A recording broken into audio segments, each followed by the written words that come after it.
isiphelo senyama yonke sifikile, isiphelo senyama yonke sifikile phambi kwethixo. ngokuba ihlabathi lizelela ugonyamelo, Ngokuba ihlabathi lizelela ugonyamelo oluphuma kubo. oluphuma kakuthiwa ihlabathi lizelela ugonyamelo. Ngamanye amagama ihlabathi ligcwele izinto ezimbi. Abantu abasehlabathini bayabulalana, abantu abasehlabathini bayathakatha, abantu basehlabathini bayajola, abantu basehlabathini benza zonke izinto eziphehlakeleyo. Ihlabathi lizelela ugonyamelo. Uyabona ke ndiyakubonakalisa, Uthi uyabona nje ukubonakalisa. Kutsho uJehova ehlala ezulwini. Wathi ka ejonge emhlabeni, wathi aba bantu ndiyobonakalisa.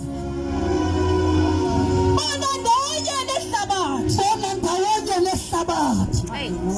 Yes. zenzeleke umkhombe. Wathetha uJehova ethetha noNowa. Uthi Nowa zenzele umkhumbi.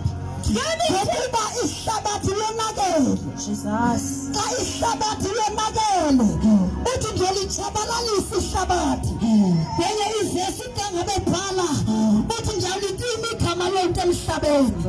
Just imagine njengoba uphila apha emhlabeni, athi uJehova ka ejonga wena, athi kumele ngilitime igama lakho ngenxa yendlela owenza ngayo.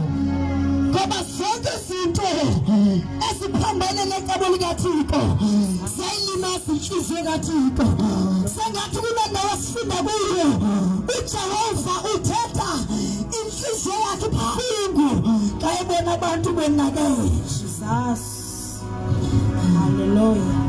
Wabuhlungu inhliziyo kaThixo Jesus. ka ejonge ehlabathini, wabona ihlabathi lonakele.